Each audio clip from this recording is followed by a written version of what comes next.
नमस्कार। समय संवाद में आपका स्वागत है। मैं हूँ सर्वेश कुमार सिंह।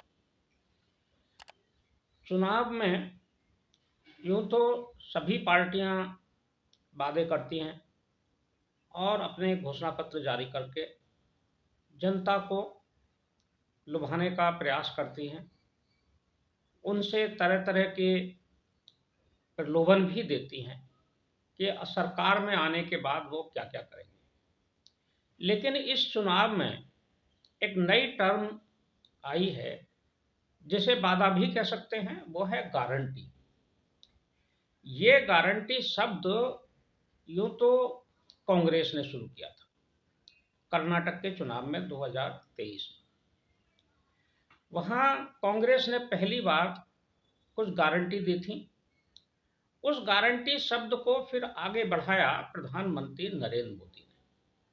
उन्होंने विधानसभा के जो 5 राज्यों के चुनाव हुए 2023 में ही कर्नाटक के बाद, उसमें प्रधानमंत्री ने मोदी गारंटी शब्द का उपयोग किया और उसको इतना प्रचारित कर दिया कि अब गारंटी शब्द एक राजनीतिक टर्म या शब्दावली बन गया और जो वादे हैं उनको गारंटी के रूप में ही जाना जा रहा है।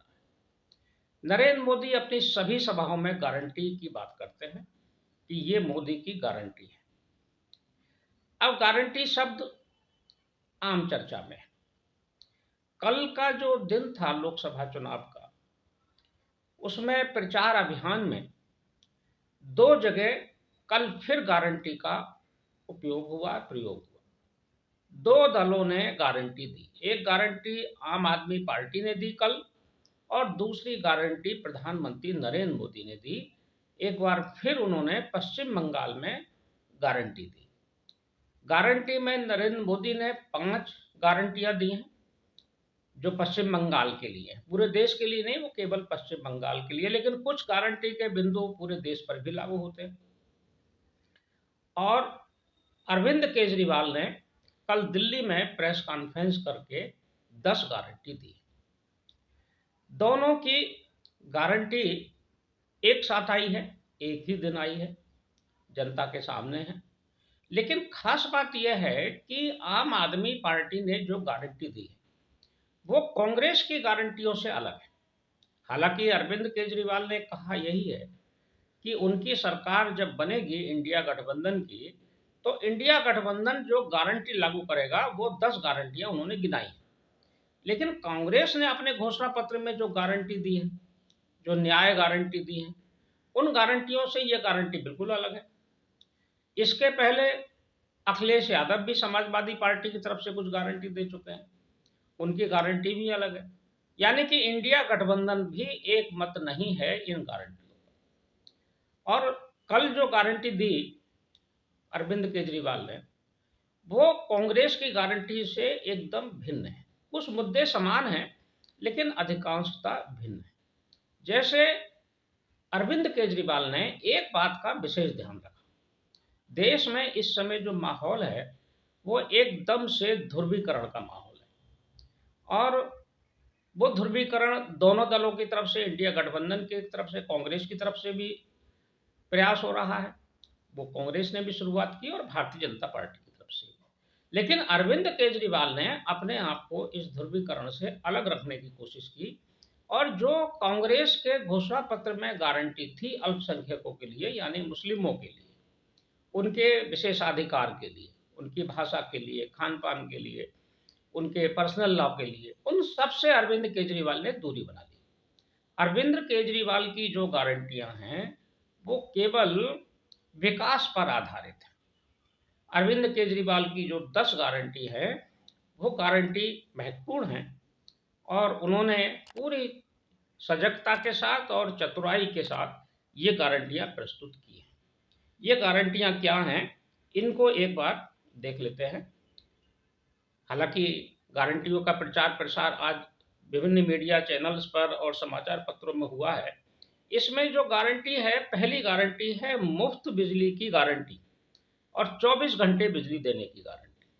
अरविंद केजरीवाल ने पहली गारंटी में कहा है कि हम मुफ्त बिजली देंगे गरीबों को और 24 घंटे बिजली देंगे, निर्बाध आपूर्ति करेंगे बिजली की। ये महत्वपूर्ण गारंटी है। और ये गारंटी अरविंद केजरीवाल पंजाब के चुनाव में भी दे चुके हैं और दिल्ली में पहले से ही दे चुके हैं। दिल्ली में भी उनका जो नारा था जब वो आए थे, तो फ्री बिजली की गारंटी उनके पहले से थी। तो ये गारंटी उन्होंने लोकसभा चुनाव में भी दी। जो दूसरी गारंटी है अरविंद केजरीवाल की, वो है बेहतर शिक्षा की गारंटी। उन्होंने गारंटी दी है कि हर गांव और हर मोहल्ले में शानदार एक पाठशाला बनाएंगे, विद्यालय बनाएंगे, सरकारी स्तर पर स्कूल खोले जाएंगे और उच्च स्तर की शिक्षा इन सरकारी स्कूलों में मिलेगी। तीसरी जो गारंटी है वो शानदार और फ्री इलाज की व्यवस्था करेंगे। उन्होंने स्वास्थ्य की भी गारंटी दी है। उन्होंने सभी नागरिकों के लिए अच्छे इलाज की, अच्छे अस्पताल की गारंटी दी है। और जो मोहल्ला क्लिनिक का उनका कंसेप्ट है, ये अरविंद केजरीवाल का अपना कंसेप्ट है, तो फ्री और मोहल्ला क्लिनिक, ये गारंटी उन्होंने एक बार फिर से दी है कि वो मोहल्ला क्लिनिक खोलेंगे। चौथी गारंटी जो है वो विदेश नीति से संबंधित है। उन्होंने कहा है कि चीन से जमीन वापस लेने की गारंटी। चीन के पास उन्होंने कहा है कि हमारी जमीन को चीन ने हथियाई हुई है, हम उसे वापस लेंगे। पांचवी गारंटी है अग्निवीर योजना बंद कर देंगे। केंद्र सरकार ने जो एक योजना लागू की है सेना में अल्पकालिक सैनिकों की नौकरी के लिए, अग्निवीर योजना, उसे बंद कर देंगे। ये गारंटी है। छठी गारंटी है किसानों के लिए। अरविंद केजरीवाल ने कहा है कि किसानों को MS स्वामीनाथन आयोग की रिपोर्ट के अनुसार उनकी फसलों का उचित मूल्य दिया जाएगा, यानी MSP दिया जाएगा और सभी फसलों पर MSP लागू होगी। ये छठी गारंटी है। सातवीं गारंटी जो अरविंद केजरीवाल की है वो है दिल्ली को पूर्ण राज्य का दर्जा दिया जाएगा। आठवीं गारंटी रोजगार की है। बेरोजगारी की समस्या समाप्त करने के लिए व्यवस्थागत तरीके से अगले 1 वर्ष में 2 करोड़ रोजगार सृजित किए जाएंगे। भ्रष्टाचार मुक्ति की गारंटी। उन्होंने कहा है कि भाजपा की वॉशिंग मशीन को वो खत्म कर देंगे और जो ईमानदारों को जेल भेजने की व्यवस्था है जो भाजपा ने की हुई है, वो उसे समाप्त करेंगे और जो भ्रष्ट हैं उनको जेल भेजा जाएगा। 10वीं गारंटी है व्यापारियों के लिए। उन्होंने कहा है कि व्यापारियों को खुलकर व्यापार करने की गारंटी देते हैं। GST का सरलीकरण किया जाएगा और हम ऐसी व्यवस्था करेंगे जिससे व्यापारी खुलकर व्यापार कर सके। GST को PMLA से बाहर लाया जाएगा। ये 10 गारंटी दी हैं अरविंद केजरीवाल ने। अरविंद केजरीवाल की जो 10 गारंटी हैं, इसमें कुछ चीजें समान हैं इंडिया गठबंधन के वादे के अनुसार, जैसे MSP की गारंटी, GST की गारंटी, सरलीकरण की गारंटी और रोजगार की गारंटी। ये गारंटी समान है। अग्निवीर योजना पर पूरा इंडिया गठबंधन एक मत है।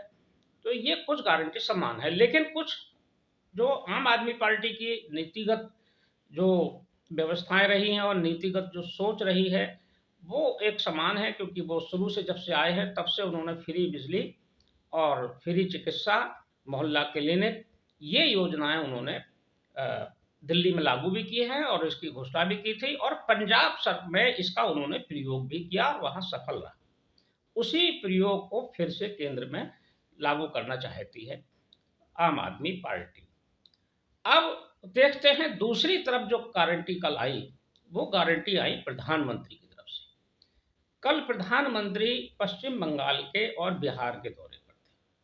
पश्चिम बंगाल में प्रधानमंत्री ने 4 जनसभाएं की और पटना में रोड शो किया। चारों जनसभाओं में प्रधानमंत्री के निशाने पर तृणमूल कांग्रेस रही। तृणमूल कांग्रेस के भ्रष्टाचार को उन्होंने महापाप की संज्ञा दी। उन्होंने कहा शिक्षक घोटाले में और कई घोटालों में तृणमूल कांग्रेस लिप्त है और उसने बंगाल को लूटने का महापाप किया है। इसके साथ ही उन्होंने पश्चिम बंगाल में आस्था के प्रश्न को भी उठाया। उन्होंने कहा कि पश्चिम बंगाल में हुबली की सभा में वो बोल रहे थे, बैरकपुर में भी बोले।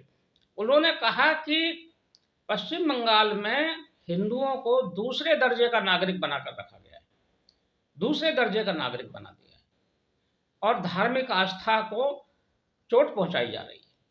यहां प्रधानमंत्री एकदम से हिंदू नेता के रूप में बोल रहे थे, और उन्होंने यहां गारंटी दी, इन्होंने यहां 5 गारंटी दी। ये गारंटी सभी ऐसी गारंटी हैं जो हिंदू आस्था को प्रबल करेंगी और उन्हें स्वतंत्रता प्रदान करेंगी। ये जो 5 गारंटी हैं, ये गारंटी हैं, प्रधानमंत्री मोदी ने जो वहां गारंटी दी है। एक गारंटी बहुत प्रमुख है, जब तक मोदी है धर्म के आधार पर आरक्षण नहीं दिया जाएगा। ये मुद्दा है, कांग्रेस की कर्नाटक सरकार ने पिछड़े वर्ग के आरक्षण में कटौती करके मुसलमानों को आरक्षण दिया है, 4% आरक्षण दिया है, और इसका वादा इंडिया गठबंधन ने या कहे कांग्रेस ने अपने घोषणा पत्र में फिर से कर दिया है। तो इस पर प्रधानमंत्री बहुत मुखर है, और पिछले लगभग 15 दिन से वो पूरे देश में जहां भी सभा कर रहे हैं, वहां इस बात को जरूर कह रहे हैं कि इंडिया गठबंधन और कांग्रेस पिछड़े, दलित और आदिवासियों का, अनुसूचित जातियों का आरक्षण काटकर मुसलमानों को देना चाहते हैं। वो सीधे मुसलमान शब्द का उपयोग कर रहे हैं। इसी की गारंटी कल प्रधानमंत्री ने दी कि जब तक मोदी है धर्म के आधार पर आरक्षण नहीं दिया जाएगा। ये उन्होंने गारंटी दी। दूसरी गारंटी है, जब तक मोदी है SC ST OBC का आरक्षण कोई खत्म नहीं कर पाएगा। ये दूसरी गारंटी। पूरे देश में इंडिया गठबंधन, राहुल गांधी, अखिलेश यादव, खड़गे जी, सभी नेता एक बात को दोहरा रहे हैं कि भारतीय जनता पार्टी की सरकार देश से आरक्षण व्यवस्था को खत्म करना चाहती है। अगर ये आ गए तो आरक्षण खत्म कर देंगे। भारतीय जनता पार्टी कह रही है कि हम आरक्षण नहीं खत्म करना चाहते, आरक्षण कांग्रेस और गठबंधन खत्म करना चाहता है। इसीलिए कल प्रधानमंत्री ने आरक्षण की भी गारंटी दी है। जब तक मोदी है SC ST OBC का आरक्षण कोई खत्म नहीं कर पाएगा। ये दूसरी गारंटी दी है प्रधानमंत्री नरेंद्र मोदी ने पश्चिम बंगाल। तीसरी गारंटी मोदी ने जो दी है वो बंगाल से संबंधित है। बंगाल में पिछले कई वर्षों से, और कहा जाए कि जब से तृणमूल कांग्रेस आई है तब से कुछ ज़्यादा बढ़ा है, इसके पहले भी वामपंथी सरकारों में भी ये स्थिति रही कि वहाँ रामनवमी और दुर्गा पूजा के दौरान हिंदुओं पर हमले होते हैं। दुर्गा पूजा के पंडालों पर हमले होते हैं, रामनवमी के जुलूसों पर हमले होते हैं, और हिंदुओं को वहाँ अपने त्योहार मनाने में दिक्कतों का सामना करना पड़ता है। इधर ये घटनाएं और ज़्यादा बढ़ गई। इस पर नरेंद्र मोदी ने पहली बार खुलकर बोला है, और उन्होंने कहा है, ये जिनकी तीसरी गारंटी है, जब तक मोदी है रामनवमी मनाने से, भगवान राम की पूजा से कोई आपको रोक नहीं पाएगा। उन्होंने इसमें भगवान राम की पूजा को भी जोड़ दिया, और उन्होंने एक तरह से हिंदुओं को पूरा संरक्षण देने की गारंटी दी। जो चौथी गारंटी है वो मोदी की गारंटी है कि जब तक मोदी है राम मंदिर पर सुप्रीम कोर्ट का फैसला कोई पलट नहीं पाएगा। एक मुद्दा पिछले कुछ दिनों से चला है, पिछला लगभग 1 हफ्ते से चला है। वो मुद्दा ये है कि कांग्रेस की सरकार अगर आ गई या इंडिया गठबंधन की आ गई तो वो राम मंदिर के फैसले को, सर्वोच्च न्यायालय के फैसले को पलटने का प्रयास करेंगे और एक आयोग बनाएंगे, कमीशन बनाएंगे। ये आरोप है, कांग्रेस ने कहा कहीं नहीं है, लेकिन ये आरोप सार्वजनिक रूप से कांग्रेस की तरफ से ऐसा कोई बयान नहीं।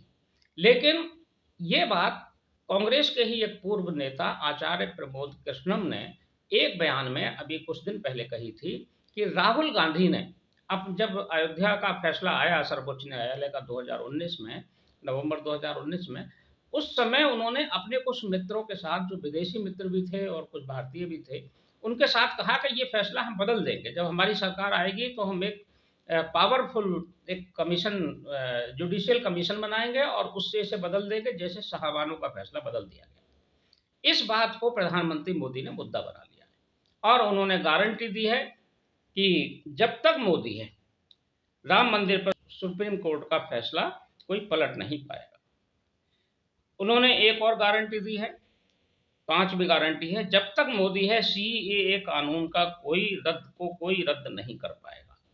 भारतीय जनता पार्टी की सरकार सिटीजन अमेंडमेंट एक्ट, नागरिकता संशोधन अधिनियम लेकर आई। इसका बहुत विरोध हुआ, इसके खिलाफ आंदोलन हुआ, शाहीन बाग के नाम से एक आंदोलन हुआ, वो बहुत चर्चित भी हुआ। इस पर भी मोदी ने गारंटी दी है कि सीएए को अब कोई हटा नहीं पाएगा। ये मोदी की 5 गारंटी है। ये 5 गारंटी उन्होंने पश्चिम बंगाल में दी, लेकिन ये बहुत महत्वपूर्ण है। इसका संबंध पूरे देश से है। केवल एक गारंटी जो रामनवमी वाली है वो पश्चिम बंगाल संबंधित है, बाकी 4 का संबंध तो पूरे देश से ही है। तो ये 4 गारंटी हैं। ये गारंटी हिंदुओं के सुरक्षा के लिए है, और जो यहाँ का जो आम नागरिक है हिंदुत्व की रक्षा के लिए। और ये अब अरविंद केजरीवाल की गारंटी बनाम प्रधानमंत्री नरेंद्र मोदी की गारंटी, ये चुनाव अब नया रूप लेता जा रहा है। गारंटियों के इस मौसम में कहें या गारंटियों के इस दौर में कहें, अब जनता के सामने ये गारंटियां हैं। जनता को ये स्वीकारना है या इन गारंटियों को अस्वीकार करना है। जनता किस रास्ते पर चलेगी, ये अब जनता को तय करना है। लेकिन प्रधानमंत्री नरेंद्र मोदी ने पूरे देश की जनमानस को एक तरह से उद्वेलित कर दिया है। हिंदुत्व के मुद्दे पर अब जो प्रधानमंत्री ने जो रुख अपनाया है वो पूरी तरह से राष्ट्रवाद और हिंदुत्व के मुद्दे पर, राष्ट्रीयता के मुद्दे पर चुनाव को लाकर केंद्रित कर दिया है। हालांकि कल अरविंद केजरीवाल ने यह प्रयास किया कि इस ध्रुवीकरण से बाहर निकलकर चुनाव को राजनीतिक मुद्दों पर और विकास के मुद्दों पर लौटाकर लाया जाए। ये अरविंद केजरीवाल का प्रयास भी अच्छा है। अरविंद केजरीवाल सूझबूझ के नेता माने जाते हैं, चतुर राजनीतिज्ञ माने जाते हैं। उनको सर्वोच्च न्यायालय से जमानत मिली है। उन्हें 1 जून तक वो बाहर रहेंगे, 2 जून को उन्हें फिर जेल जाना है। लेकिन इस पीरियड में वो अपनी पार्टी को और इंडिया गठबंधन को बल देने का पूरा प्रयास करेंगे। कल के दिन अमित शाह भी उत्तर प्रदेश में थे और उन्होंने भी कमोवेश 2 जो जनसभाओं को संबोधित किया, एक रायबरेली में और दूसरी गोंडा में।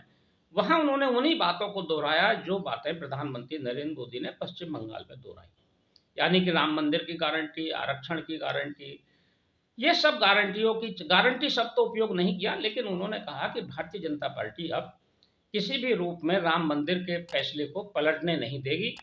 और उन्होंने आरक्षण पर भी कहा कि आरक्षण कोई हटा नहीं पाएगा। उनका भाषण भी बहुत प्रभावी रहा गोंडा में और रायबरेली में भी। अब ये जो आज तो चौथे चरण का चुनाव हो रहा है, 5वें चरण की तैयारी है। 5वें चरण से पहले पूरे देश में राजनीतिक माहौल गर्मा गया है। अब देखते हैं कि इन गारंटियों का असर क्या होता है, परिणाम कैसे आते हैं।